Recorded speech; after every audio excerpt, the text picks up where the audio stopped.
From NOLA with the Forstalls. This is Chats with Chip. One-on-one conversations with my father, mentor, and hero, Chip Forstall. He's an attorney and a lover of all things New Orleans. He's here to share his expertise and opinions with you. What's up, everybody? Welcome to the podcast. I am your host, Jonathan Forstall. In today's segment, Chats with Chip, where I sit down with my pops, Chip Forstall, and today his dog. This is Mia, and Mia is actually a plan B, huh? Oh, baby. Because what happened is I've talked about wanting a dog, and but I didn't want a dog until my grandkids that I'm raising go away to college. Mm-hmm. So what happens? My wife, she wanted a dog. She already has a dog. She wanted another dog. So what did she do? She bought me this dog for a present. And that's plan B, because I didn't expect to have a dog right now because I got enough stuff going on in my life that it was just, I didn't need a dog. But it turned out that she gave it to me for Christmas. And I fixed her real good because I told her, I said, well, since it's my dog, I'm going to bring it to work every day so you can't steal my dog. So my little puppy dog comes to work every day with me and stuff. And everybody in the office loves her. And she's very sweet and she's very social. So this is kind of almost a plan B. My whole life's plan B. That is true. And we'll get into that. So tell. I mean, I know the dog. Every time I hear that little ching, ching, ching, ching, ching, running through the hallway. I took the ching, ching off right for this. Would be, But all the clients get to meet her and everything, huh? Yeah. And she's a little Havanese, which is the national dog of Cuba. And they call the two things they call a Velcro dog and a silk dog. Because it was probably, you could see her hair is like very, very fine. She has two coats and the top coat is like silk. But the Velcro part comes because no matter where I go, she follows me. It's funny because when I go to the restroom, she sits outside the door of the restroom, waits for me to come out. So she's very attached, and but she's attached to other people in the office too, because she's a very sweet, sociable dog. She is. Good. I love her. The clients like to see her too? Clients like her. Most of the clients just love her. Yeah, she is. I mean, because if you could see her. Let's see. Show me your face, boo-boo. Show me your face. Look at that. Yes, I'm just a cutie patootie. Huh? You get Poppy a kiss? You get Poppy kisses? No? She's a cutie. But anyway. But that's a little, the my little Havanese. Little plan B going on. Plan B going on. Yes. No, listen to me. My whole life's plan B. I was supposed to be retired at 60 years old with no kids living in the house. First of all, plan B, you.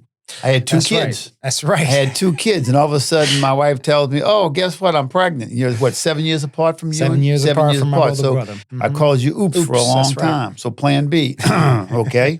Started off back then, basically. So I couldn't retire at 60, and happiness is not what I say. What people think being rich or having a nice car or eating a good meal, that's not real happiness. Happiness, believe it or not, is the ability to adjust and to adjust to your surroundings and stuff. Because if you can't adjust to your surroundings, you get frustrated, you get angry, you get mad.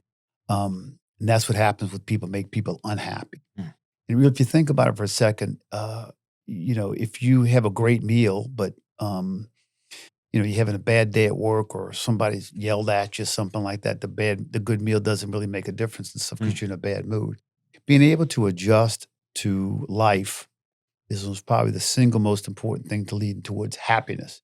And then success, because if you can't plan, if you can't adjust, your plans go out the window. Perfect example is my practice. I was practicing law with a guy, and we were together for 16 years. I was married to your mom for 19 years. I was getting a divorce from your mom. And then he came to me on a Wednesday and said, "Oh, we're going to split the practice out the clear blue." Didn't expect it.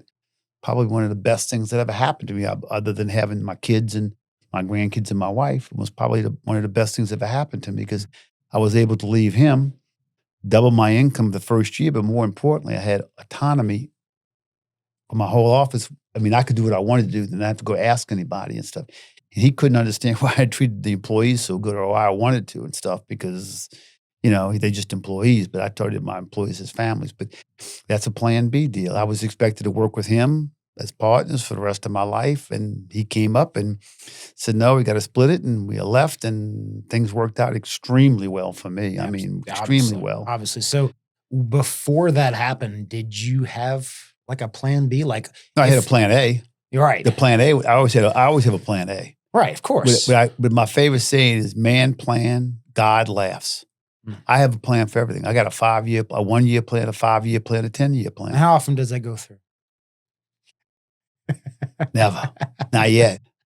Not yet. That's serious. I mean, because I was planning, think about this. I was planning on, when you got out of college, out of law school, you're going to get a job and I'm going to be home. I'm going to be, empty nester and no kids. Mm-hmm. Oh, I got to raise my grandchildren. Got them when they were 2 and 5. That's 13, almost 14 years ago. And that was about a year after I left for college. Yeah. So you only had. Okay. I had a year or so, a year and a half, maybe whatever it was without kids. No kids and stuff. Man, I mean, it's like, so, but it's, again, it's the ability to adjust. But it started off with, first getting the divorce. I was Catholic. You're not going to get divorced. You do whatever it takes to make the marriage work. I tried really hard, did everything I thought I was supposed to do and stuff, and didn't work out. Then, again, I'm not supposed to be a single father raising kids, and I ended up being a single father raising kids. So I had custody of y'all. Partner, but I got to tell you something. I look back on it and stuff. It all worked out better. It all worked out better for me. It really did. So but when your old partner came up to you and said we had to split the practice, mm-hmm. What was the first thing that had going through your head? I'm like, oh my goodness. Hey dog, stop. Boo. Mia, come see. I said, oh God, what am I going to do? You didn't have a plan. Like you didn't know. Oh, no, I had no plan. I didn't expect it. It was clear out the blue. I went out to lunch with a gentleman who was one of my mentors, and he said, no problem, we'll start looking for a building. Then I called up my best buddy, and he said, you lucky son of a gun. He goes, he says, it's going to be the best thing that ever happened to you. I couldn't see it because I was involved in it, but he saw it from above, because I was bringing in most of the money. I was taking care of all the employees. I had most of the 90% of the clients were my clients and stuff. Turned out to be a good thing across the board and stuff. And so after that, because it kind of probably hit you from the side, weren't mm-hmm. expecting it, didn't have that plan B. Did that teach you anything about kind of, preparing for the uncertainty going on from there? Yeah, it did. It really, and I tell you what, it did. It taught me that truly life is uncertain, that there's nothing guaranteed. There's nothing guaranteed in life, and you have to have options. And you always, again, didn't sleep better now, but I didn't back in the day. I didn't sleep but 5-6 hours a night at the most. And I was always thinking stuff, so I was always running. I had a friend of mine named John, who was a great thinker. He overthought stuff, but he taught me how to think, how to truly look at the steps and stuff and follow the steps, the logical conclusions, illogical conclusions and stuff, so you think. So I would think after that happened, I started always having a plan B type of deal. In other words, having options that if this didn't work out, I would go this way. It still doesn't prepare you for everything, mm-hmm. because like these kids, I didn't think for in a minute that I'd be raising Right. Got to remember, when I got Athena, she was 2 years old, 2 years and 1 month old. She was still in diapers. Saying you were what, 60, I was 58, something like that? Yeah, I was 59. 59. Mm-hmm. I was 59. Starting raising a 2-year-old. Started raising a 2-year-old man who was still in, but it was, turned out, she's so stinking cute. But anyway, so that was interesting, because that was something that not even close. Like business, you can plan. That's why I'm very conservative with my money. Mm-hmm. I'm very conservative with us. I'm very conservative how we practice law, as far as, the way we do things. We cross every T, dot every I, have plenty of money in the bank, don't overspend, don't overpromise. We try real, but it's still, you never can tell, because something happens and stuff. Just things happen. Mm-hmm. Perfect example is one before, a long time ago. This is when I was with my ex-partner. We did business with one bank, and we had a great relationship with the bank, and we had all our money in the bank, and we had a big line of credit with the bank and stuff. We had borrowed some money to finance some cases or something. I don't remember what it was and stuff. And the banks changed presidents, and they decided they weren't doing lawyer loans anymore. And they called them the loan. We had 30 days to pay the loan off. Pay off all the money? Yeah, pay off all the money, Holy 30 cow. days and stuff. That's why to this day, don't have one bank. I do business with 1, 2, 3, 4 banks, 4 different banks and stuff, because I want anybody to hold up. That's a life lesson, which I've taught you already and Mhm. stuff. Those are the kind of things you learn. So as long as you learn from the things that happen to you, whether they're mistakes or just things that happen, as long as you learn from them and make changes and stuff. Yeah. So what I've learned to say that I'm the greatest Plan B guy you could ever think of. I can skin a cat more ways than a dog's got fleas. That's You right. used to say Carter's got pills, but you don't know who Carter I was. don't know who Carter is. Yeah. Carter, they used to sell pills, like Gotcha. happy pills, whatever they were. I don't even know what they were. But Carter pills and stuff, little boxes. Now of still in the pills. market? No, No, not still in the market. market. But sometimes I talk to people, and this common misconception about having a plan B or a plan C means that they don't have confidence in their plan A, or that seems to be a misconception. That's because people who think that aren't real thinkers. They're not real thinkers. A real thinker prepares for and understands the uncertainties of life. That's what I've been trying to teach you, what you've been learning. Mm-hmm. And you haven't learned it. I had to learn a lot of things the hard way. Mm-hmm. Thank God you don't have to. But when I'm gone, you will, because you'll be totally responsible for everything and stuff, and you'll make mistakes, because everybody makes mistakes. But the people who are successful have a plan A, have a plan B, and can make a plan C if necessary quickly. Mm. Katrina. So Right after Katrina, what are we going to do? A lot of people panicked. A lot of people sat, drank, and just couldn't understand what to do. Just stressed out on it. Made plans. I mean, I made plans to move back. I bought a house unseen across the lake. Bought a house. Didn't see the house. Just bought it over the phone. This guy was building a little bitty house, but it was brand new. I said, "Fine, I'll write you a check." Bought the house unseen. We had a meeting. I never forget it. My brother-in-law was a lot of people had been in the Lafayette area, so we had a dealership over there. We used this conference room for a couple of days and had everybody who could show up.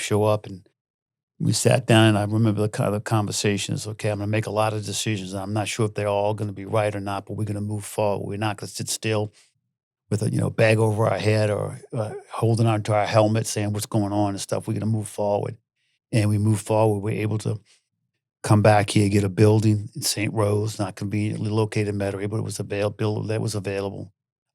Set up the office there, started having the office, made arrangements to come back to this building. We were one of the first people back in the neighborhood, and the reason why was because we were actually able to get a phone line here when nobody else had a phone line, because I had a relationship with a guy who was best friends with the AT&T legislative, lobbyist. Right.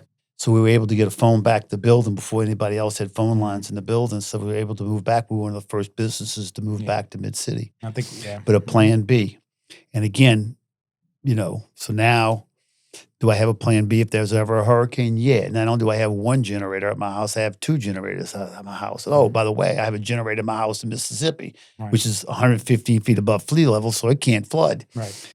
And we got laptops for the office. We got laptops for the office now, so everybody can take their laptop and go someplace. And everything's now. Not only do we have a backup here in the office, we got a backup in the cloud. We got a backup in the computer someplace in Texas. I don't know. Got more backups you can shake a stick at, all because what happened before. When you look at someone and how do you tell between persistence and whether it's admirable or whether it's just stubbornness? I guess persistence is somebody that you can sit down and talk to and explain your situation, listen to them, understand their situation, as opposed to my granddaughter, who doesn't want to listen to anything and just keeps nagging the crap out of me about something that I can't even talk to her about, because her biggest comment, "You don't understand, Poppy."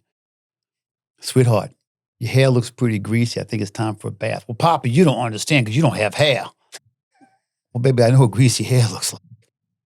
But I know that's kind of funny, but it's the truth of the matter, because somebody who's persistent is, you can talk to, you can actually communicate with, and you can, say, "Okay, Joe, I know you're being persistent and stuff, and I hear you, but this is the problem I have. I can't do this and stuff until this happens."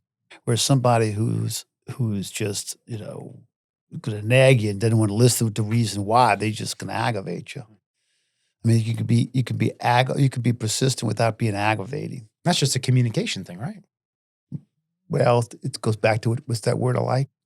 Persistence, what? Empathy. Empathy. I understand the guy who's coming out to my house has other clients he's got to take care of and stuff. And I want him to know that he's late, but I don't want to aggravate him too much. It's not going to do any good. He just shuts the people down. Right. When you raise your voice, tell somebody, communication stops. There is no communication. It's defense, offense. It's no communication. The When you lower in fact, when it's better to even lower your voice and say, hey, Joe, what's going on? What's really going on? I can see something's not right here. Tell me what's going on. If you tell people, tell me what's going on, most people will tell you. And once they tell you, and if you can actively listen, you win. Yeah. They win. You win. They win. So easy. It is easy. Well, it's easy. Easier said than done. It's easier said than done sometimes because people are aggravated. It seems so simple. Some people are aggravated. You know? Well, one thing that I guess as a young person with, all this grit and just grind and want to build a business and want to aggravating. He aggravates me, y'all. He doesn't aggravate the clients and other people. He just aggravates me because I'm his dad and he knows there's nothing I can do about it. I'm his dad for the rest of his life. I plead the fifth on that, but continuing. But balancing your personal ambition with the responsibility to create this stable environment for the people that you're around. Right, because it's up here. This conversation we've been having, huh? Well, maybe that part of it. But you know where I'm going with this. I know exactly what you're talking about and stuff. I know exactly what you're talking about. I know exactly what you're talking about. I tell people all the time. If I walk down the street and 10 people tell me they love my commercial, 5 of them are flat out lying, 3 of them are being nice, and 2 of them maybe really like it and stuff. You can't let your ego get in the way. You cannot, because once you get an ego issue or ego, you start talking down to people. When you talk down to people, that's not communicating. That's directing. And I'm telling you, I've done it before. It doesn't work because they'll do what you tell them to do, but they won't buy in, and they don't feel like they're part of the team. So you got to leave your ego at the door. We're all in the same boat. I mean, make no bones about it. If you don't think anybody here is important to this firm, you're wrong. I mean, I know you do. Because everybody has their job and everybody's important. I mean, one of the analogies is if you got 10 people rowing a boat and one of them's rowing the boat out of rhythm, it throws the whole boat off course. So as a boss, it's most probably more important that you don't have an ego problem or an ego. I mean, you have to have a healthy ego because at at the end of the day, somebody's got to make the decisions and somebody's got to be responsible. And that's you or me. So we have to make the final decision, but you want to be able to listen to your people, and you can't listen if you have this think that you know better than everybody else and that you think you know everything. 2 minds are better than one, no matter whether the person's smarter than you or not, doesn't matter. They have a different life experience. So that's why we like to have interactions with our staff to get their ideas, to get them to buy in, to explain to what they're thinking so we can make the transition or whatever we have to do better. But at the end of the day, when it comes to a final decision, whether somebody's going to have surgery or not, it's my money. It's my money. I got to make that decision whether I want to risk $50,000 or $100,000 on this case, on this client, on my lawyer. So what's the line? I mean, when you're talking about, having that ambition, at the same time, keeping the calms, keeping the office calm and stable, what's the line between betting on yourself and putting a line, putting people around you in some kind of bad position? Well, you always have to bet on yourself and stuff, because if you don't bet on yourself, nobody else is going to bet on you. In other words, you got to lead from strength. I'm a big believer of that. They're looking to be led. Most people are looking to be led. You have to lead. The difference is people who talk down to people who not just talk down to, but they, what do you call it? There's a word for it. Not minimalize. It's, it'll come to me in a second, but there's a word where you take somebody and you just push them aside and stuff and you make them feel, like they're not being heard. There's a particular word for it. I'll come think of it. So that's the difference in stuff. You have to lead, but you don't have to talk down to somebody. You don't have to diminish them because, of what they think. So it's important to have a healthy ego because somebody has to lead. It is hard to lead if you don't believe in yourself. So I always tell you, what I want you to do is to have a healthy ego. What I don't want you to do is to have an ego thinking that you're always right, or that you know better than everybody else, or that everybody else is not as important as you. Because I'm going to tell you right now, once that happens, you lose. LOSE, you lose. Because that stuff comes out and people can sense it, they can smell it, they can feel it. The loyalty goes away, then you just a paycheck. And as soon as somebody comes with a paycheck that's bigger or better, they're out and they have no loyalty, they have no feelings for you. If you ever surround yourself by yes men, you lose. AKA our president. Nobody wants to tell him the truth. Nobody wants to say the emperor doesn't have any clothes. And look what he's done.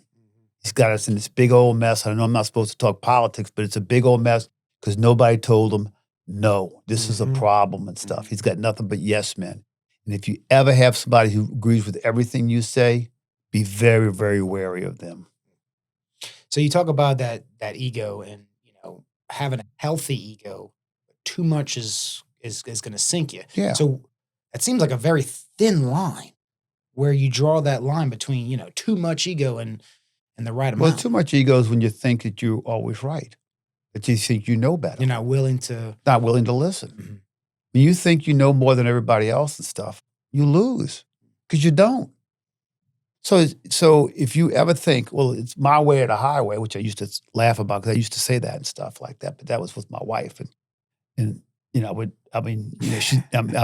she's never going to leave, and I ain't living. Best thing ever happened to me, but she'd laugh at me, look at me and laugh.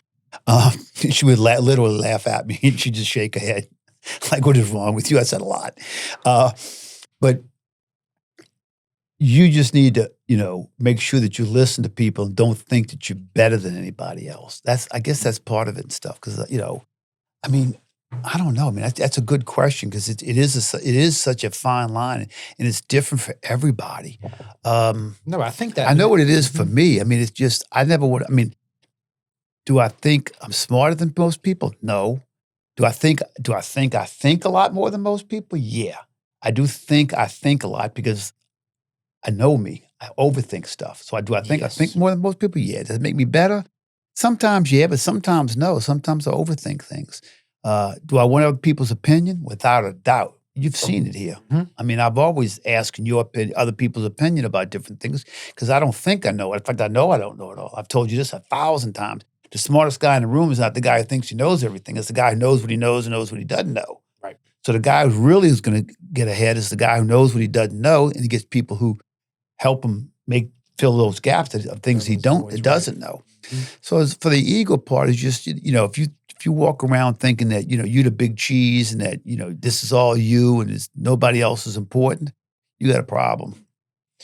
You got a problem. That's why we treat our staff as well as we treat our staff, because I realized from the beginning how important everybody here is. I could not ever be a success without the people surrounding me. That is why Deborah and Lawrence and Carmen and Allie are protected for their life, LIFE, for their job, because without those people, I wouldn't be here. I would not be a success. I'm telling you right now. And it's not just a success for practice and law. Success in life is because they take such good care of me and stuff. They know me and they take care of me and they care about me and stuff.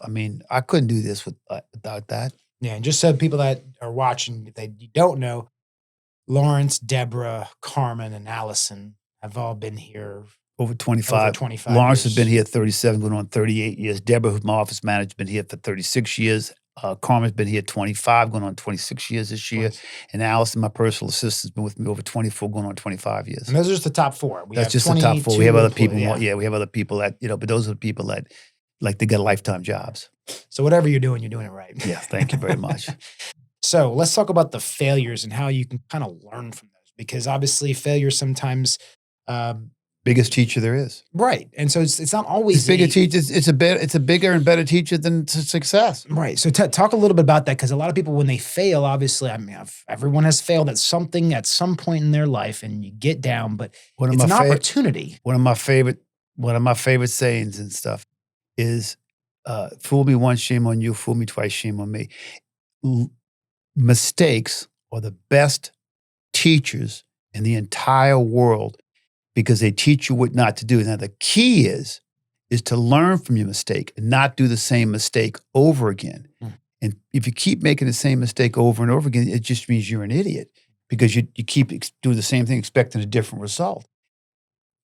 Most of the things that we do in this office, I've told you this before, the checklist that we have and the situations, the procedures, the standing operating procedure we set up in place are all can go back down to mistakes that I most probably could name most of them. Mistakes that we made in the past that we corrected because we made the mistake and we corrected it and stuff.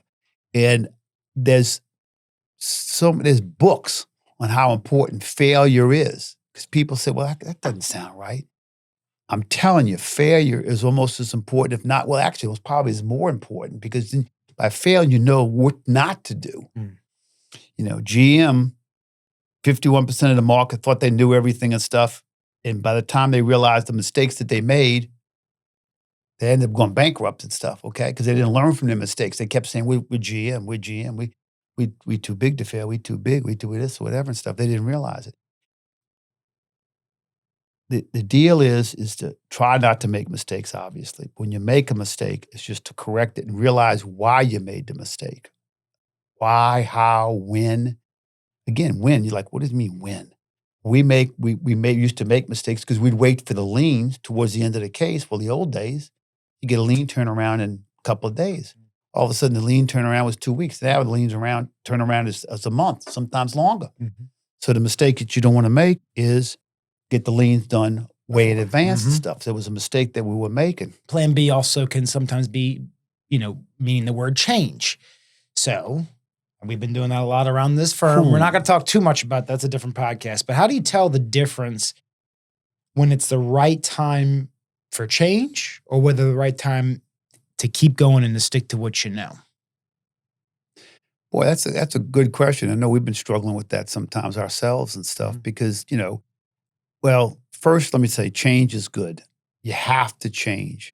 If you don't change, and I'm talking about in life in general, if you don't change, you become stagnant, you become old, you become obsolete, you become outdated and stuff. So you have to change. The question you have to ask yourself, is the change good or are you just making change to make a change? Do you really need to go from an iPhone 16 to an iPhone 17 because of something better, or are you just doing it because it's a change because it's available and stuff? So that's a real good question because I don't think all changes are necessary and all changes are good. The other issue you have to ask yourself is how many other changes are taking place at one particular time. I know this for a fact. If you make too many changes too quick, the changes you make don't get implemented properly, and people, as a general rule, people do not like change. So you have to be careful that you balance change and you have a plan for it. In other words, if you have 5 things you have to change, you don't implement all 5 things at one time. It confuses people, it frustrates people, it scares people, and those 5 changes aren't going to all be implemented properly. What you do is you make this one change first. And you can look at your changes and see how they build on each other. You make the first change, and when this change is done and it's working, you make your second change. And you make changes like that. So it's again, it goes back down to thinking it all the way through. Because some people make change just to make change and stuff. Some people make change because it's the hottest thing and stuff. It's like, oh, okay, we're going to make this change because somebody told me about this. To make the change, you have to do your research. You have to figure out, this is where the thinking comes in. If you change this, how does it affect this? How does it affect this? How does it affect this? We had the new program come in, the new program we had written for us. Everybody wants these changes, but the problem is and that's why I kept telling them, you have to be patient. You can't give the guy 10 changes to make at one time. Let him make this change first and see how it works throughout the system. Then he makes this change and see how it works and stuff. And we take it step by step. But no, change is important. I do know some people, lawyers, who didn't make changes, and they're basically almost out of business now. I like change. I mean, as much as I, fight with us sometimes and stuff, is I like new things. I like things better. I like things more efficient. But I love all the changes too. And I like, Like this You know, podcast, this is a change. this is something new. This and is it's- something new. yeah. And I mean, I got to tell you something. At first, I'm like, oh, I got to do this and stuff. It's a pain in the neck and stuff. But now I'm like, this is pretty cool. And we getting feedback we get from people and stuff. And, the words of wisdom we can put out there and stuff is good. Right.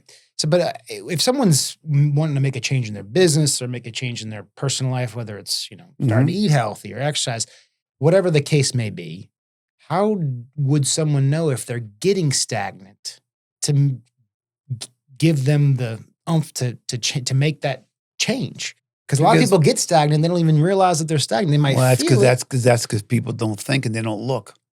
You got to be. It goes back one down. of the things that I like to say is, again, one of the guys give me a couple of qualities and stuff. And I must probably take this one for granted and stuff. Is one of them is the empathy for other people and stuff, and whatever that is, I have and stuff. I have it and stuff. And again, I give that to God because I think that's something you learn or something you're born with. But I also have the ability to look at myself in the mirror and see what's really there. I don't believe all the hype and all of the stuff on TV and all the ego and all the money and the big house and the big fancy car. I don't believe all of that. I'm still the guy that ate potted meat sandwiches and stuff. And, when the kids bring leftovers in, we eat them. I eat the leftovers because, I don't want them to go to waste and stuff. So it's the ability for somebody for personal change is the ability to be able to look at yourself in the mirror and say, do I like myself? Can I make improvements and stuff? Some people don't want to make improvements. Some people just want to go through life, floating through life and stuff. And my brother's kind of like that. And God bless him because he makes changes, but he just floats through life. And I got to tell you something. Son of a gun is so stinking happy. I can't really fault him and stuff because, I got to tell you something. He's like I tell people if the world was going to end, I'd want to go have cocktails with him because he'd say, okay, look, I got this really nice bottle of scotch. Let's get drunk. I'd be like, oh my God, oh my God. So, it's not always better that way. But business-wise, it's real simple and stuff. If you're not making change, you're not moving forward. And if you're not Think moving about forward, that. If you're not moving forward, you're stagnant. So if you're not making changes at all, your business is going to stagnate and you're going to get left behind. Make no bones about it. You got to change the way you practice law. You got to change the ways you make your widgets. You got to change the way you sell cars. You got to change. If you're not changing, you're going to go out of business. Well, thank you for sharing that. That was really good. And, I think, if we could just take a couple things away from that is thinking and, and having a plan B and being able to adapt. Being able to adapt to whatever's thrown at you. So yeah. That's the key to life, being able to adapt. Yep. Awesome. All right. Well, thank you guys for tuning in. If you gained anything from this podcast, if you liked anything that Chip said, give us that 5-star review. It goes a long way. Thank you guys for tuning in. Check in next week. From NOLA with the Forstalls is presented by Jonathan and Chip Forstall. Executive producer, Mona Lisa Johnson, Sierra Media Productions. Host, Jonathan Forstall. Casting director, Jonathan Thomas, Ascension Branding and Marketing. Post-production editor and voiceover talent, Matt Pawlowski, Redline Studios in New York City. Produced by Ascension Branding and Marketing and Sierra Media Productions. Thanks for listening.